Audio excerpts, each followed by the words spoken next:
श्री इमरान प्रतापगढ़ी जी। धन्यवाद सभापति महोदय। हम ही को कातिल कहेगी दुनिया, हमारा ही कत्लेआम होगा। हम ही कुएं खोदते फिरेंगे, हम ही पे पानी हराम होगा। सभापति महोदय, सन 1947 में दिल्ली की जामा मस्जिद की तारीखी सीढ़ियों पर खड़े होकर के भारत रत्न मौलाना अबुल कलाम आजाद साहब ने कहा था कि मुसलमानों कहां जा रहे हो, यह है तुम्हारा मुल्क, यहां तुम्हारे आबाओ अजदाद की कब्रें हैं। उस वक्त मौलाना आजाद की ये सदाएं सुन करके लोगों ने अपने सरों की गठरियां उतार करके रख दी थी। आज उसी दिल्ली में मौजूद देश की संसद में एक बिल आया है जो हमसे उसी जामा मस्जिद की सीढ़ियों के सबूत मांगेगा, जो उन्हीं सीढ़ियों के पास अपनी कब्र में सोए हुए मौलाना आजाद को फिर से कब्र से सदा देनी पड़ेगी कि ये जो कब्र है वो मेरी कब्र है, ये किसी सरकार की जागीर नहीं है। सभापति महोदय, मैं जहां खड़ा हूं इसी संसद भवन के सामने सड़क के उस पार अपनी कब्र में सोए हुए भारत के पूर्व राष्ट्रपति फखरुद्दीन अली अहमद की कब्र है। शायद अब उस कब्र से भी सदाएं आए कि ये कब्र मेरी कब्र है, ये सरकार की जागीर नहीं है। सभापति महोदय, मैं वक्फ कानूनों में किए जा रहे संविधान विरोधी बदलावों के खिलाफ बोलने के लिए खड़ा हुआ हूं। संविधान का आर्टिकल 14 हो, 29 हो, 30 हो, चीख चीख कर कहता है कि देश में सब बराबर के हकदार हैं। आर्टिकल 26 कहता है कि सबको अपने अपने मजहबी कामों के लिए मंदिर, मस्जिद, गिरजाघर, गुरुद्वारों का निर्माण करने का हक है और उसका रखरखाव का भी हक है। लेकिन डॉक्टर बाबा साहब अंबेडकर के संविधान को हर दिन कुचलने वाली यह सरकार देश के मुसलमानों से नफरत में इतनी अंधी हो गई है कि खुलेआम देश की संसद में देश सरकार के माइनॉरिटी मिनिस्टर साहब और होम मिनिस्टर साहब झूठ बोलते हैं और देश को गुमराह करते हैं। झूठ शब्द असत्य बोलते हैं। सरकार ने इस बिल का नाम उम्मीद रखा है। मंत्री जी कल से इसे देश के मुसलमानों के लिए नई उम्मीद बता रहे हैं। नहीं मंत्री जी, न तो यह बिल मुसलमानों के लिए नई उम्मीद है और न ही उम्मीद की नई किरण। सभापति महोदय, भाजपा ने पूरे देश में वक्फ के नाम पर कई सारे झूठ फैलाए हैं। आइए आज उनकी सच्चाई पर बात करते हैं। वक्फ ट्रिब्यूनल को ऐसे बताया जाता है जैसे वक्फ ट्रिब्यूनल कोई मजहबी खाप पंचायत हो। सभापति महोदय, जबकि सच्चाई यह है कि वक्फ ट्रिब्यूनल भी तो सरकारी न्यायिक विभाग है जिसमें सरकार द्वारा नियुक्त जज होते हैं, जिसमें प्रशासनिक अधिकारी होते हैं, कहीं ऊपर से थोड़ी आ गए। सभापति महोदय, देश के गृह मंत्री जी ने इसी सदन में कहा कि वक्फ ट्रिब्यूनल के फैसले के खिलाफ कोई कोर्ट नहीं जा सकता, जबकि सच यह है कि वक्फ एक्ट 1995 की धारा 83(9) के तहत हाई कोर्ट वक्फ ट्रिब्यूनल के फैसले की न सिर्फ समीक्षा कर सकता है बल्कि उसे बदल भी सकता है। सच तो यह है कि वक्फ बोर्ड खुद अपनी जमीनों के लिए कई सारी कोर्ट में मुकदमे लड़ रहा है। सभापति महोदय, दिल्ली की जिन 123 संपत्तियों को लेकर कल माइनॉरिटी मिनिस्टर, होम मिनिस्टर साहब और अभी आदरणीय नेता सदन बात कर रहे थे, आइए उनकी सच्चाइयों पे भी बात करते हैं। 1911 में जब अंग्रेजी हुकूमत ने कोलकाता के बजाय दिल्ली को राजधानी बनाने का फैसला किया तो रायसीना हिल्स के चारों तरफ जो मुसलमानों की ढेर सारी जमीनें थी उनको एक्वायर किया गया और लुटियन को इसकी तामीर की जिम्मेदारी सौंपी गई। सेंट्रल विस्टा की तरह लुटियन जोन का मेगा प्लान तैयार हुआ, लेकिन उस वक्त के मुसलमानों ने उस वक्त की अंग्रेजी हुकूमत से अपनी इबादत गाहों को बचाने के लिए लड़ाई लड़ी। मामला ब्रिटिश गवर्नमेंट तक पहुंचा। तब यह तय हुआ कि वो जो धार्मिक स्थल हैं उन्हें जस का तस रहने दिया जाएगा। इंडिया गेट के बगल वाली मस्जिद हो, जाप्तागंज, सुनहरी बाग मस्जिद हो, पार्लियामेंट रोड वाली मस्जिद हो, ऐसी 123 संपत्तियों के मैनेजमेंट के लिए 1913 में मुसलमान वक्फ वैलिडेशन एक्ट बना और उसके बाद एक नया शहर बसाया गया जिसे लुटियंस जोन का नाम दिया गया। फिर 1943-45 के बीच एक और समझौता हुआ आजादी से पहले उसके तहत काफी सारी वक्फ जायदादों को सुन्नी मजलिस औकाफ बनाकर उसके अंडर किया गया ताकि उसकी देखरेख की जा सके। गृह मंत्री जी 2 दिन से सदन में जो बात कह रहे हैं वो दरअसल 123 संपत्तियां उसी सुन्नी मजलिस औकाफ के तहत आती है। सभापति महोदय, आजाद भारत आजाद हुआ। आजादी के बाद भारत में 1954 में वक्फ एक्ट लागू हुआ, जिसकी धारा 9 के तहत 1964 में केंद्रीय वक्फ काउंसिल का गठन हुआ। दिल्ली की वही 123 प्रॉपर्टीज को 1970 में सर्वे गजट करके गजट नोटिफाई किया गया।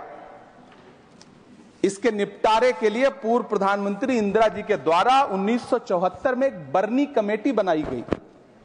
बर्नी कमेटी ने 1976 में इन 123 संपत्तियों को दिल्ली वक्फ बोर्ड की संपत्ति होने की रिपोर्ट सौंपी।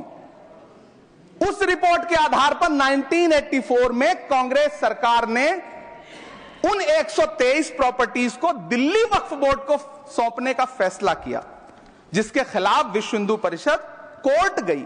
मामला 2011 तक पेंडिंग रहा।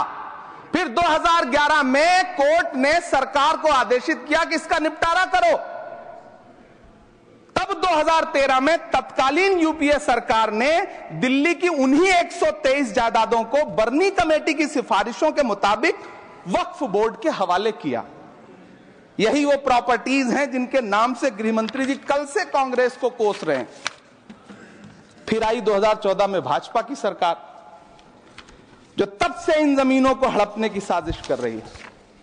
जिस बिल को मुसलमानों के हुकूक की हिफाजत करने वाला बिल बताया जा रहा है, उसी को पेश करने के लिए और उस पर बात करने के लिए लोकसभा में भाजपा सरकार के पास एक भी मुस्लिम सांसद नहीं है। जिस वक्त, मैं लोकसभा कह रहा हूं, सुना करिए, जिस वक्फ बिल को मुस्लिम महिलाओं को हक दिलाने वाला बताया जा रहा है, उसे संसद में पेश करने वाली पार्टी के पास न तो राज्यसभा में, न लोकसभा में, न देश की किसी विधानसभा में एक भी मुस्लिम महिला सदस्य नहीं।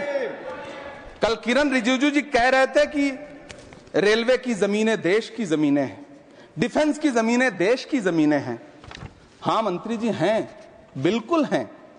ये जो वक्फ की जमीनें हैं, ये हमारे पुरखों ने धार्मिक कामों के लिए डोनेट किया है। तो हम भी तो इसी देश के नागरिक हैं, हम भी तो इसी देश के बेटे हैं। तो वक्फ की जमीनें भी तो इसी देश की जमीनें हैं, उनको पराया क्यों बोलते हैं आप? सभापति महोदय, अशफाकुल्लाह खान जब फैजाबाद की जेल में फांसी के फंदे पर झूल रहे थे तो इसी देश की जमीन के लिए झूल रहे थे ना। सभापति महोदय, अंडमान की जेल में काला पानी की सजा काटकर अपनी जान देने वाले मौलाना फजले हक खैराबादी हो या शेर खान अफरीदी हो, वो भी तो इसी जमीन के लिए अपनी जान दे रहे थे ना। सभापति महोदय, पाकिस्तान के खिलाफ लड़ते हुए अपनी जान देने वाले महावीर चक्र विजेता ब्रिगेडियर उस्मान हो या पाकिस्तान के पैटर्न टैंक उड़ाने वाला परमवीर चक्र विजेता वीर अब्दुल हमीद हो, वो भी तो इसी जमीन के लिए अपनी जान दे रहा था ना। और मंत्री जी, मैं इस सदन में अलल ऐलान ये कहता हूं कि जब भी इस देश की जमीन को लहू की जरूरत होगी, आपसे 2 कदम आगे इमरान खड़ा मिलेगा। ये मैं आपसे यकीन दिलाते हुए कह रहा हूं। सभापति महोदय, मैं सरकार से कहना चाहता हूं, हमसे हमारी इबादत गाहें तो मत छीनिए ना, हमारे घरों पे बुलडोजर तो मत चलाइए ना, हमारी कब्रों में तो हमें सुकून से सोने दीजिए ना। सभापति महोदय, माइनॉरिटी मिनिस्ट्री का बजट कट करके, मुस्लिम बच्चों की स्कॉलरशिप बंद करके अब सरकार कह रही है कि हम वक्फ की आमदनी से गरीब मुसलमानों का भला करेंगे। गुजरात की बेटी बिल्किस के बलात्कारियों की रिहाई के बाद उन्हें माला पहनाने वाली लोगों के नेता ये कह रहे हैं कि यह बिल मुस्लिम महिलाओं को उनका हक दिलाएगा। धन्यवाद मोदी जी, क्या बढ़िया सौगातें मोदी दे रहे हैं आप। पहले हमें गुजराते मोदी दिया, आप सौगाते मोदी दे रहे हैं। लेकिन यह सरकार इतना याद रखे कि इसी ठसक के साथ देश की संसद में सीए का कानून भी लाया गया था और कहा गया था बड़े बड़े भाषण देकर के कि पड़ोसी देशों से हिंदू भाइयों को ला करके यहां नागरिकता दी जाएगी। लेकिन मैं आपके संज्ञान में लाता हूं सर कि पिछले इतने दिनों में इनसे नागरिकता लेने के लिए 2000 व्यक्ति भी नहीं आए, जबकि इसके उलट इन्हीं की सरकार में पिछले 10 साल में 15 लाख से ज्यादा भारतीयों ने भारत की नागरिकता छोड़ करके दूसरे देश में जाकर के बस गए। यह हुआ उस कानून का अंजाम। सभापति महोदय, इसी तरह की जिद के साथ किसानों के खिलाफ भी कानून लाए गए थे। जिस तरह आज वक्फ के फायदे गिनाए जा रहे हैं, उसी तरह से किसानों को भी कृषि कानूनों के फायदे गिनाए गए थे। लेकिन अंजाम क्या हुआ? 700 किसानों की शहादत लेने के बाद सरकार को अन्नदाता किसानों के सामने घुटने टेकने पड़े और कृषि कानून वापस लेने पड़े। जिल्ले इलाही, जमहूरियत जो है वो नफरत और ठसक से नहीं चलती है, अकड़ से नहीं चलती है, उसमें सबकी हिस्सेदारी जरूरी है। कल देश के माइनॉरिटी मिनिस्टर ने लोकसभा में खड़े होकर एक शेर सुनाया था कि मुझसे कोई बदगुमान न हो, तो मैं उन्हें एक शेर सुनाना चाहता हूं कि मैं आज जद पे हूं तो इतना खुशगुमान न हो, मैं आज जद पे हूं तो इतना खुशगुमान न हो, चराग सबके बुझेंगे हवा किसी की नहीं। नीतीश कुमार जी हो, चंद्रबाबू नायडू जी हो, चिराग पासवान जी हो, जयंत चौधरी जी हो, देवे गौड़ा जी हो, जीतन राम मांझी जी हो, सबको समझना पड़ेगा कि जब जंगल में आग लगती है तो न वो बरगद बचते हैं जो हवा को आंधी में तब्दील करते हैं, न वो बांस बचते हैं जो आपसी रगड़ से चिंगारी पैदा करते हैं। सभापति महोदय, जब देश को मनमोहन सिंह साहब जैसा काबिल प्रधानमंत्री मिलता है तो देश को आरटीआई जैसा एक्ट मिलता है, सेज जैसा एक्ट मिलता है, मनरेगा जैसा एक्ट मिलता है, लिबरलाइजेशन मिलता है, राइट टू एजुकेशन मिलता है, नेशनल फूड सिक्योरिटी एक्ट मिलता है। लेकिन जब देश को सौगातें मोदी मिलती है तो क्या मिलता है? सीए मिलता है, फॉर्म्स लॉ मिलता है, आर्टिकल 370 मिलता है, इलेक्टोरल बॉन्ड जैसा एक्ट मिलता है और वक्फ अमेंडमेंट एक्ट जैसे बिल देश को मिलते हैं। मुझे तो अपने हमवतन भाइयों से पूछना है कि आपको अपने बच्चों की तरक्की, खुशहाली और नौकरी की दरकार है या फिर मुसलमानों की दान की गई जमीनों को लूट कर धन्ना सेठों को देने की साजिश करने वाले कानून की?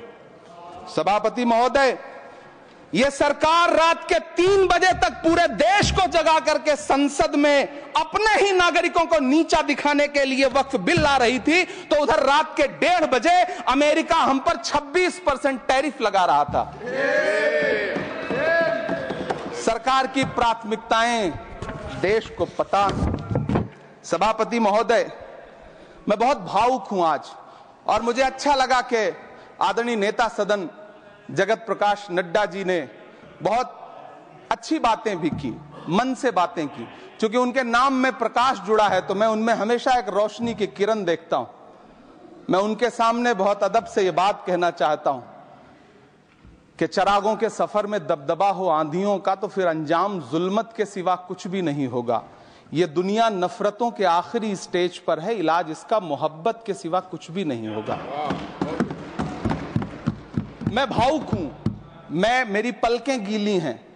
अगर देश की एक बहुत बड़ी आबादी को लगता है कि आप उसका भला करने के लिए नहीं बल्कि उनकी इबादतगाहों, उनकी कब्रिस्तानों, उनकी खानकाहों को बर्बाद करने का बिल ला रहे हैं, तो फिर आप अगर समझाने में नाकामयाब रहे हैं तो यह आपकी नाकामयाबी है। पहले समझाइए, उसके बाद कोई बिल लेकर के आइए, तब शायद हम आपका इतनी पुरजोर तरीके से विरोध ना करें।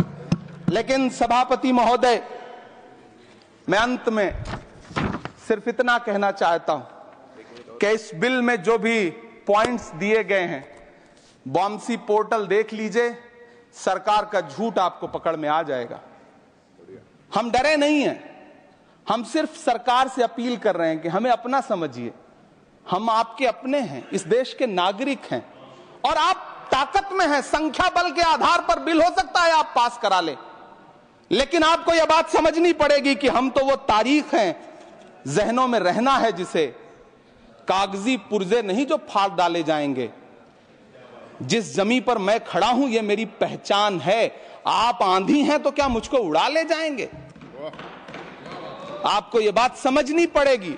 आपको अगर इतना विपक्ष की तरफ से पहले जेपीसी में इतने सारे पॉइंट्स आए और उसके बाद कल से लोकसभा में और राज्यसभा में सुझाव आप सुनने को तैयार नहीं है, लोगों की शंका को दूर करने के बारे में आप बिल्कुल सोच नहीं रहे, बस आप कह रहे हैं यह बिल उम्मीद की नई किरण है। नहीं साहब, इसे भले किरण जी लेके आए हैं, लेकिन ये उम्मीद की नहीं बल्कि नाउम्मीदी की किरण है। और इस देश की एक बहुत बड़ी आबादी इस बात से खदशे में है, शक में है कि आप सीधे उनकी जमीनों को लूट करके धन्ना सेठों को बेचना चाहते हैं। मेरी अब भी आपसे अपील है कि इस बिल को वापस लीजिए। यह बिल कहीं से आपके अपने नागरिकों के लिए अच्छा नहीं है। यह बिल सिर्फ इस देश के मुसलमानों को नीचा दिखाने का और अपने एक ऐसे मतदाता वर्ग को खुश करने का बिल है जिनको इस बिल के पास हो जाने से कुछ मिलेगा भी नहीं।